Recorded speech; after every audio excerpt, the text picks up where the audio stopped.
Assalamualaikum warahmatullahi wabarakatuh. Kami dari kelompok 7 yang terdiri dari 5 anggota akan membahas tentang menerapkan kontrol akses berdasarkan konsep metodologi yang telah ditetapkan. Nama saya Widya Maspira dan saya akan mulai menjelaskan bagian pertama dari materi ini. Kemudian, teman-teman saya juga akan memperkenalkan diri dan melanjutkan penjelasan masing-masing. Baik, langsung saja. Menerapkan kontrol akses berdasarkan konsep metodologi yang telah ditetapkan. Penerapan kontrol akses. Menerapkan kontrol akses lingkungan komputasi yang sesuai adalah suatu tindakan yang penting dalam menjaga keamanan sistem operasi dan memastikan bahwa sumber daya IT hanya digunakan oleh orang-orang yang memiliki hak akses yang sesuai. Kemudian, berikut adalah beberapa cara untuk menerapkan kontrol akses lingkungan komputasi yang sesuai. Yang pertama, identifikasi pengguna dan hak akses. Kedua, gunakan password yang kuat. Ketiga, mengaktifkan mekanisme autentikasi. Yang keempat, gunakan enkripsi. Yang kelima, menerapkan pengawasan akses. Dan yang keenam, jangan membagikan informasi akun. Hal yang perlu diperhatikan dalam penetapan sistem dan prosedur kontrol akses. Yang pertama, identifikasi dan otorisasi pengguna. Setiap pengguna harus memiliki identifikasi unik dan otorisasi yang sesuai dengan tugas dan tanggung jawabnya. Yang kedua, verifikasi identitas pengguna. Organisasi harus memiliki cara untuk memverifikasi identitas pengguna sebelum memberikan akses ke sistem atau sumber daya informasi. Yang ketiga, pembatasan akses. Organisasi harus membatasi akses ke sumber daya informasi yang sensitif hanya pada orang yang memerlukannya. Yang keempat, pengawasan akses.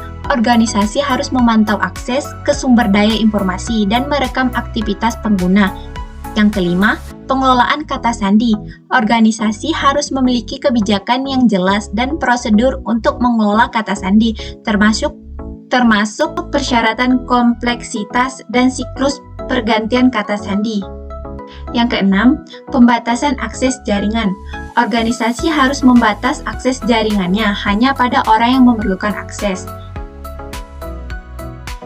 Yang ketujuh, pemantauan dan inspeksi. Organisasi harus memantau dan memeriksa sistem dan aplikasi secara berkala untuk memastikan keamanan dan integritasnya. Dan yang kedelapan, pendidikan dan pelatihan. Organisasi harus memberikan pelatihan dan pendidikan kepada pengguna dan staf tentang praktik keamanan yang baik.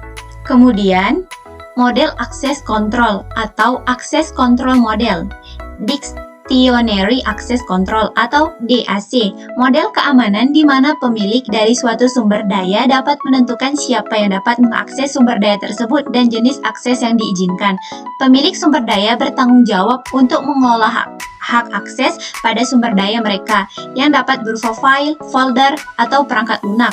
Dalam DAC, penggunaan memiliki kontrol penuh atas hak akses yang diberikan pada sumber daya mereka. Kemudian, Mandatory Access Control atau MAC, model keamanan di mana hak akses ditentukan oleh label keamanan yang terpasang pada objek dan subjek. Label keamanan ini menentukan level akses yang diizinkan untuk subjek tertentu pada objek tertentu. Label keamanan biasanya digunakan pada sistem operasi, firewall, dan perangkat keamanan jaringan. Gambarnya ini seperti yang ada di sebelah sini. Ini tingkatan-tingkatannya. Kemudian, model akses kontrol atau akses kontrol model 2. Role Based Access Control (RBAC), model keamanan di mana hak akses ditentukan berdasarkan peran atau posisi pekerjaan pengguna. Setiap peran atau posisi pemilik hak akses tertentu pada sumber daya yang terkait dengan pekerjaan mereka. RBAC lebih mudah dikelola daripada DAC karena pengguna tidak memiliki kontrol penuh atas hak akses mereka. Ini gambarnya ada di sebelah kanan, Role Based Access Control. Kemudian, Mandatory Access Control (MAC), model keamanan di mana hak akses ditentukan berdasarkan atribut dari subjek, objek, ataupun lingkungan. Atribut ini termasuk informasi seperti waktu akses, lokasi, dan level keamanan. ABAC sangat fleksibel dan dapat disesuaikan dengan kebutuhan bisnis, tetapi dapat lebih sulit dikelola daripada model keamanan lainnya. Contoh gambarnya ada di sebelah sini. Yang pertama user subject attribute, kedua resource atau object attribute, yang ketiga environmental attribute, yang keempat action attribute. Kemudian pembuatan log akses. Pembuatan log untuk setiap kegiatan akses secara rinci adalah salah satu aspek penting dari sistem dan prosedur kontrol akses. Log harus mencatat semua akses yang dilakukan pengguna ke sumber daya informasi dan teknologi organisasi. Informasi yang penting dalam log akses meliputi: yang pertama, nama identitas; yang kedua, waktu dan tanggal akses; yang ketiga, jenis sumber daya yang diakses; kemudian jenis aksi yang dilakukan oleh pengguna, hasil dari aksi, dan yang terakhir informasi tambahan. Baik, materi yang selanjutnya adalah melaksanakan kebijakan organisasi dan kebijakan password organisasi. Assalamualaikum warahmatullahi wabarakatuh. Perkenalkan, nama saya Zahwa Selvida. Saya akan melanjutkan materi dari video Mas Pira tadi. Saya akan menjelaskan tentang melaksanakan kebijakan organisasi dan kebijakan password organisasi. Di sini ada dua submateri, dokumen kebijakan password dan penggunaannya, dan laporan atas penerapan sistem password. Kebijakan organisasi itu adalah bagian penting dari kontrol akses lingkungan komputasi, karena kebijakan organisasi itu adalah aturan resmi yang mengatur bagaimana sistem komputer digunakan dan siapa saja yang boleh mengaksesnya. Contohnya itu kayak di kampus, mahasiswa, dosen, dan admin memiliki akses yang berbeda.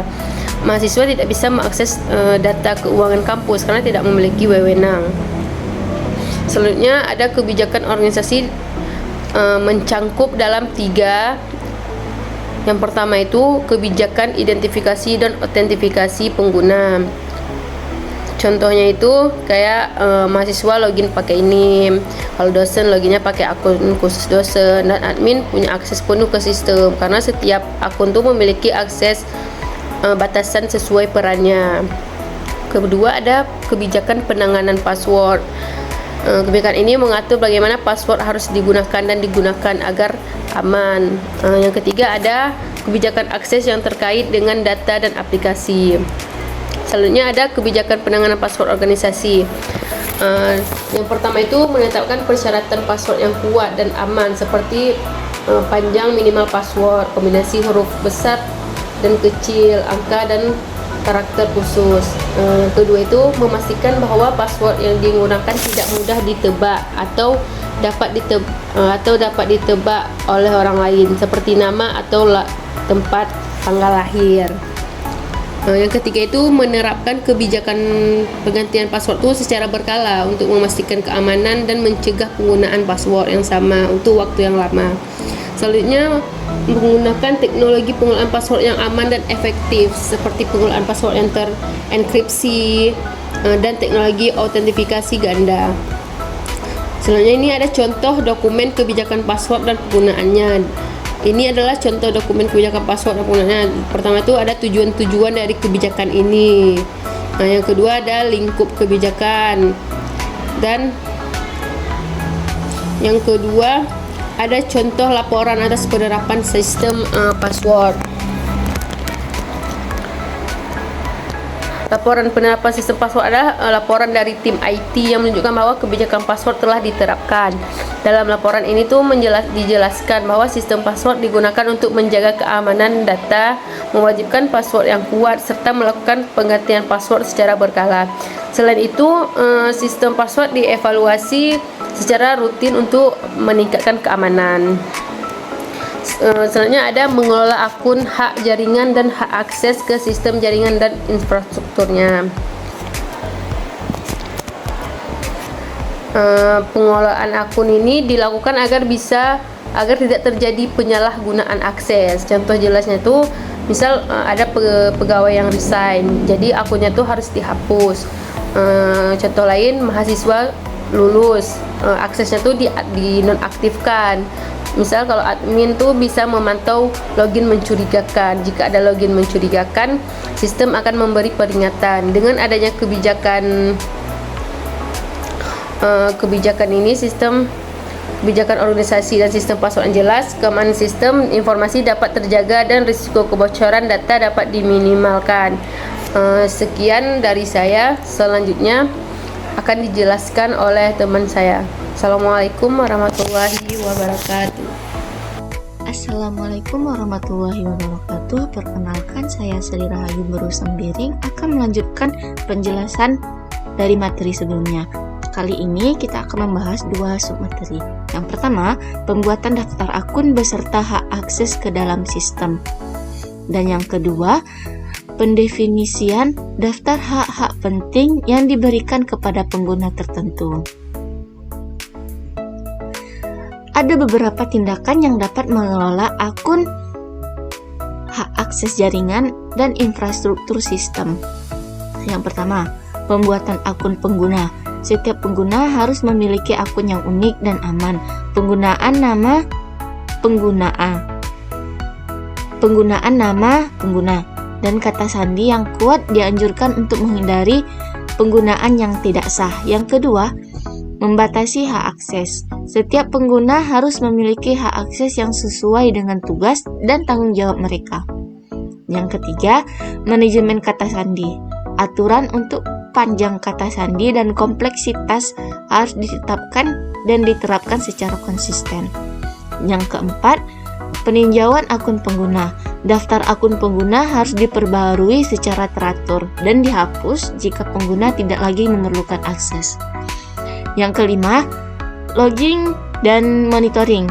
Log akses harus ditetapkan dan dipantau secara teratur dan mendeteksi aktivitas mencurigakan atau tidak sah.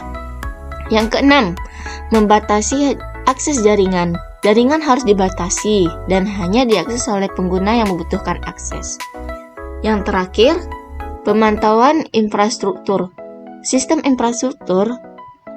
harus dipantau secara teratur untuk mendeteksi dan mencegah serangan. Nah, pembuatan daftar akun serta hak-hak akses ke dalam sistem. Adapun beberapa pembuatan daftar akun beserta hak akses ke dalam sistem, yaitu identifikasi akun. Menentukan siapa saja pengguna sistem, seperti admin, staf, atau pengguna biasa. Tujuannya agar setiap orang yang menggunakan sistem terdata dengan jelas. Yang kedua, analisis kebutuhan dan hak akses. Menganalisis tugas dan tanggung jawab setiap pengguna. Dari sini menentukan fitur, data, dan sistem apa saja yang boleh diakses oleh masing-masing pengguna. Yang ketiga, tetapkan hak akses yang sesuai. Ini memberikan izin hak akses sesuai kebutuhan kerja, tidak berlebihan. Hal ini penting untuk menjaga keamanan data dan mencegah penyalahgunaan sistem. Yang keempat, buat daftar akun pengguna beserta hak aksesnya. Menyusun daftar resmi akun pengguna yang berisi nama pengguna, peran atau jabatan, dan hak akses yang dimiliki. Daftar ini memudahkan pengelola dan pengawasan sistem. Yang terakhir adalah memperbarui daftar akun dan hak akses secara berkala. Melakukan peninjauan rutin untuk menghapus akun yang tidak aktif, mengubah hak akses sesuai perubahan tugas. Langkah-langkah ini menjaga sistem tetap aman dan selalu sesuai kondisi terbaru. Nah, ini adalah contoh tabel daftar akun beserta hak akses ke dalam sistem. Adapun daftar hak penting yang diberikan kepada pengguna tertentu. Contoh, daftar hak-hak penting yang diberikan kepada pengguna tertentu dalam suatu sistem jaringan. Apa itu daftar hak? akses penting dalam jaringan, yaitu hak akses adalah izin khusus yang diberikan kepada pengguna sesuai peran dan tanggung jawabnya agar sistem tetap aman dan terkontrol. Yaitu hak akses administratif. Ini menjelaskan hak tertinggi dalam sistem. Pengguna dengan hak ini dapat mengelola pengguna, menambah, mengubah, atau menghapus. Yang kedua adalah hak akses keamanan. Ini digunakan untuk menjaga keamanan sistem. Pengguna dapat mengatur kebijakan keamanan, mengelola firewall, dan antivirus. Yang ketiga ada hak akses jaringan. Ini memberi izin untuk menggunakan aplikasi tertentu. Pengguna dapat menjalankan aplikasi sesuai tugas, menginput dan mengelola data dalam aplikasi. Yang keempat ada hak akses data. Hak akses data dapat mengatur penggunaan jaringan komputer. Pengguna dapat mengakses jaringan internal atau internet, menggunakan VPN atau jaringan khusus. Yang kelima ada hak akses aplikasi. Ini digunakan untuk memantau sistem dan jaringan. Pengguna dapat melihat status server, memantau lalu lintas jaringan, mengecek performa sistem. Yang keenam ada hak akses monitor. Mengatur akses terhadap data pengguna, dapat membaca data, menambah atau mengubah data, menghapus data jika diizinkan. Yang terakhir ada hak akses penyimpanan. Ini mengatur penggunaan media penyimpanan. Pengguna dapat menyimpan dan mengelola file, mengakses folder tertentu, melakukan backup data. Mengimplementasikan. Nah, judul berikutnya adalah mengimplementasikan peringatan secara online untuk menginformasikan para pengguna atas peraturan akses dari seluruh infrastruktur dan penggunaan sistem teknologi informasi. Dari judul sebelumnya, dia memiliki 3 submateri. Yang pertama adalah penerapan sistem online dari daftar peringatan yang telah terjadi selama akses pengguna infrastruktur dan sistem teknologi informasi tersebut. Dan yang kedua, laporan pelaksanaan peringatan secara online. Yang ketiga, catatan log dari daftar peringatan yang sudah terjadi dan kondisi terakhir masing-masing peringatan tersebut. Materi selanjutnya akan dijelaskan oleh kawan saya. Sekian dari saya akhiri. Assalamualaikum warahmatullahi wabarakatuh. Assalamualaikum warahmatullahi wabarakatuh. Perkenalkan, nama saya Ufa Sabrina. Saya akan melanjutkan materi dari Sri Rahayu tadi, yaitu tentang implementasi peringatan. Yaitu implementasi peringatan itu secara online dapat dilakukan dengan cara menampilkan pesan atau pop-up di layar komputer ketika pengguna mengakses infrastruktur atau sistem teknologi informasi. Pesan tersebut dapat berisi informasi tentang peraturan akses yang harus diikuti oleh pengguna, serta sanksi atau konsekuensi yang akan diberikan apabila peraturan tersebut dilanggar. Selanjutnya ada contoh peringatan online yang dapat diterapkan. Yang pertama itu ada saat pengguna login ke sistem, tampilkan pesan yang mengingatkan pengguna untuk tidak membagikan password atau melakukan tindakan yang dapat membahayakan keamanan sistem. Yang kedua ada ketika pengguna akan mengakses data yang sensitif atau mengubah pengaturan yang penting, tampilkan pesan peringatan untuk memastikan bahwa pengguna memahami risiko dari tindakan tersebut. Yang ketiga itu ada saat pengguna menggunakan aplikasi tertentu, tampilkan pesan peringatan jika aplikasi tersebut memiliki risiko keamanan yang tinggi atau apabila pengguna melakukan tindakan yang berpotensi merusak data atau sistem. Selanjutnya ada contoh sistem online dari daftar peringatan yang telah terjadi selama akses penggunaan infrastruktur dan sistem teknologi informasi. Yang pertama, ada pengguna dengan akun usaha telah mencoba mengakses halaman admin PHP. Tindakan ini melanggar kebijakan akses dan akan direkam untuk keamanan. Penggunaan dengan akun user B telah memasukkan kata sandi yang salah 3 kali saat mencoba masuk ke akun lain.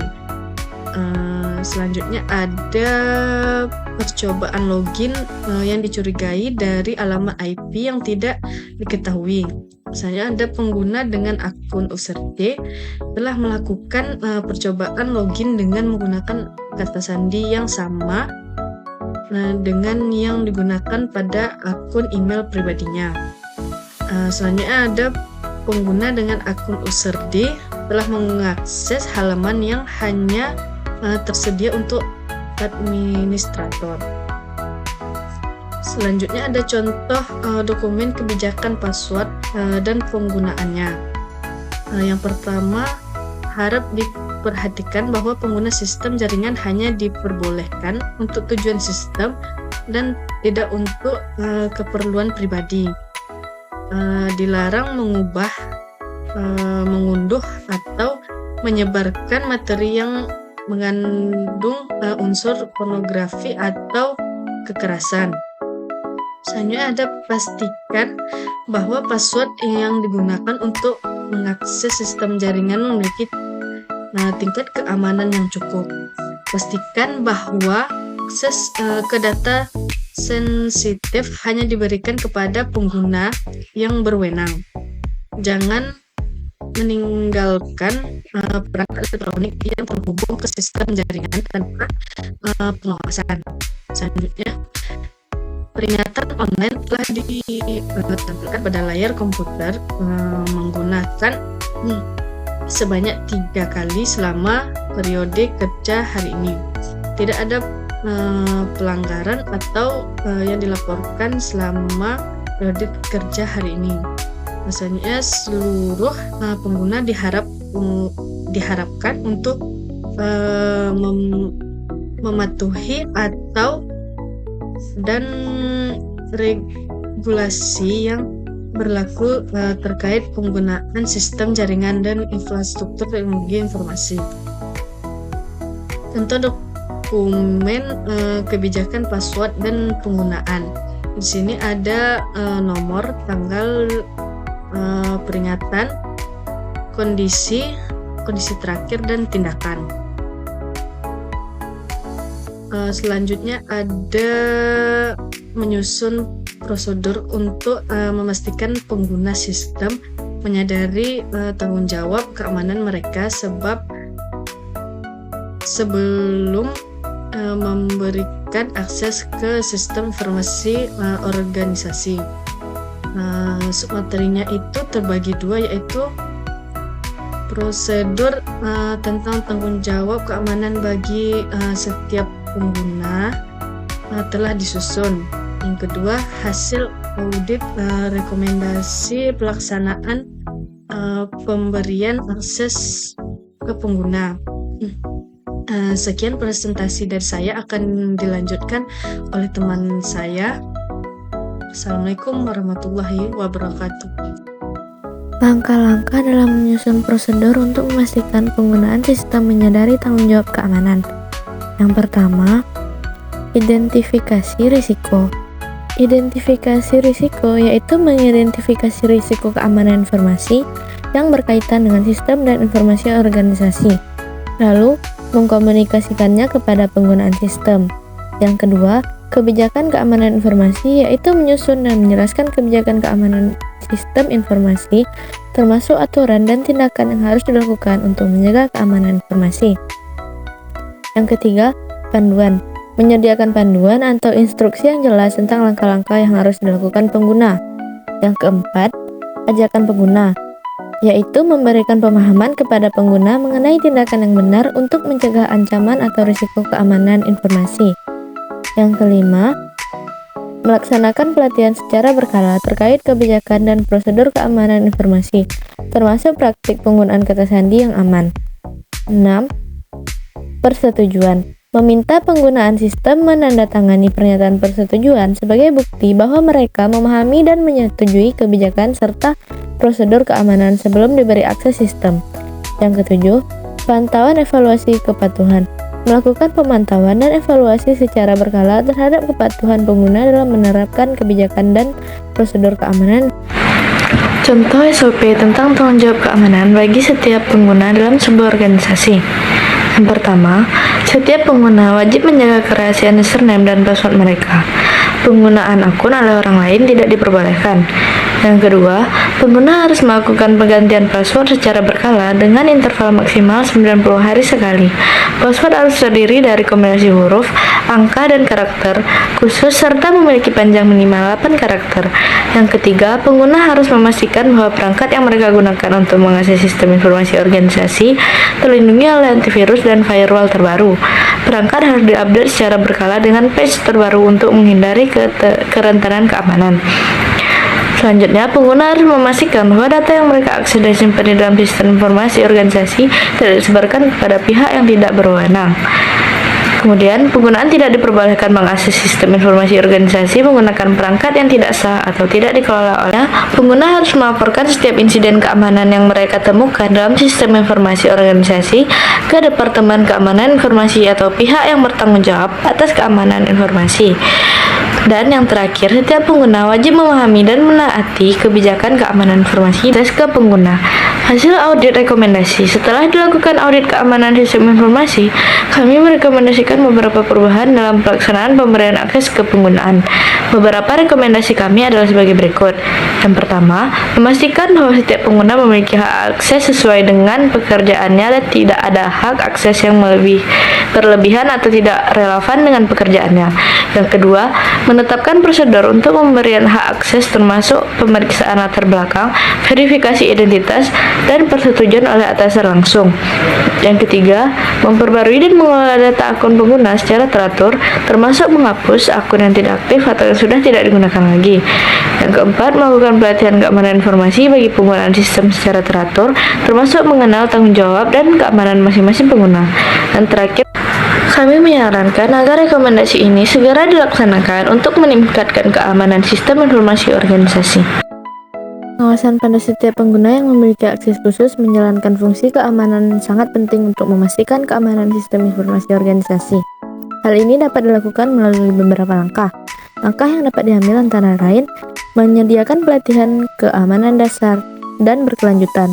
2. Memberikan sertifikasi yang sesuai bagi setiap pengguna yang telah menerima pelatihan keamanan dasar dan berkelanjutan. 3. Melakukan pengawasan terhadap setiap pengguna yang memiliki akses khusus, menjalankan fungsi keamanan, dan yang terakhir menegakkan disiplin dan tindakan hukuman bagi setiap pengguna yang melanggar. Keamanan dasar dan berkelanjutan. Pelatihan keamanan dasar dan berkelanjutan sangatlah penting dilaksanakan untuk sumber daya manusia yang memiliki akses khusus menjalankan fungsi keamanan. Berikut ini adalah contoh prosedur pelaksanaan pelatihan keamanan dan berkelanjutan. Yang pertama, ada identifikasi sumber daya manusia. Yang kedua, tentukan materi pelatihan keamanan dasar. Yang ketiga, siapkan jadwal pelatihan. Yang keempat, lakukan pelatihan keamanan dasar dan berkelanjutan. Yang kelima, evaluasi hasil pelatihan dan berikan sertifikasi. Yang keenam, lakukan pemantauan dan evaluasi secara berkala. Pastikan bahwa SDM memiliki akses khusus menjalankan fungsi keamanan selalu diberikan pelatihan. Sekian, terima kasih. Contoh SOP tentang tanggung jawab keamanan bagi setiap pengguna dalam sebuah organisasi. Yang pertama, setiap pengguna wajib menjaga kerahasiaan username dan password mereka. Penggunaan akun oleh orang lain tidak diperbolehkan.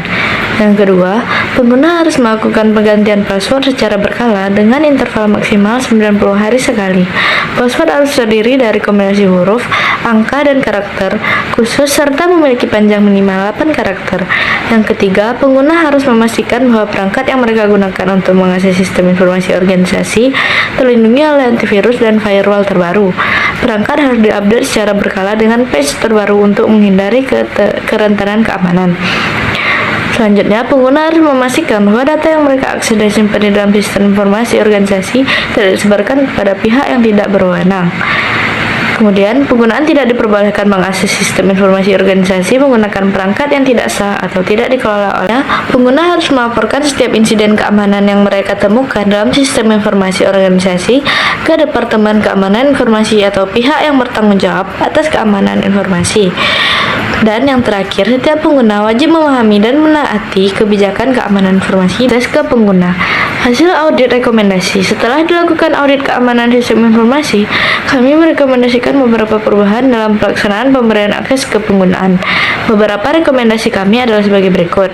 Yang pertama, memastikan bahwa setiap pengguna memiliki hak akses sesuai dengan pekerjaannya dan tidak ada hak akses yang berlebihan atau tidak relevan dengan pekerjaannya. Yang kedua, menetapkan prosedur untuk pemberian hak akses termasuk pemeriksaan latar belakang, verifikasi identitas, dan persetujuan oleh atasan langsung. Yang ketiga, memperbarui dan mengelola data akun pengguna secara teratur, termasuk menghapus akun yang tidak aktif atau yang sudah tidak digunakan lagi. Yang keempat, melakukan pelatihan keamanan informasi bagi penggunaan sistem secara teratur, termasuk mengenal tanggung jawab dan keamanan masing-masing pengguna. Dan terakhir, kami menyarankan agar rekomendasi ini segera dilaksanakan untuk meningkatkan keamanan sistem informasi organisasi. Pengawasan pada setiap pengguna yang memiliki akses khusus menjalankan fungsi keamanan sangat penting untuk memastikan keamanan sistem informasi organisasi. Hal ini dapat dilakukan melalui beberapa langkah. Langkah yang dapat diambil antara lain, menyediakan pelatihan keamanan dasar dan berkelanjutan. 2. Memberikan sertifikasi yang sesuai bagi setiap pengguna yang telah menerima pelatihan keamanan dasar dan berkelanjutan. 3. Melakukan pengawasan terhadap setiap pengguna yang memiliki akses khusus, menjalankan fungsi keamanan, dan yang terakhir menegakkan disiplin dan tindakan hukuman bagi setiap pengguna yang melanggar. Keamanan dasar dan berkelanjutan. Pelatihan keamanan dasar dan berkelanjutan sangatlah penting dilaksanakan untuk sumber daya manusia yang memiliki akses khusus menjalankan fungsi keamanan. Berikut ini adalah contoh prosedur pelaksanaan pelatihan keamanan dan berkelanjutan. Yang pertama, ada identifikasi sumber daya manusia. Yang kedua, tentukan materi pelatihan keamanan dasar. Yang ketiga, siapkan jadwal pelatihan. Yang keempat, lakukan pelatihan keamanan dasar dan berkelanjutan. Yang kelima, evaluasi hasil pelatihan dan berikan sertifikasi. Yang keenam, lakukan pemantauan dan evaluasi secara berkala. Pastikan bahwa SDM memiliki akses khusus menjalankan fungsi keamanan selalu diberikan pelatihan. Sekian, terima kasih.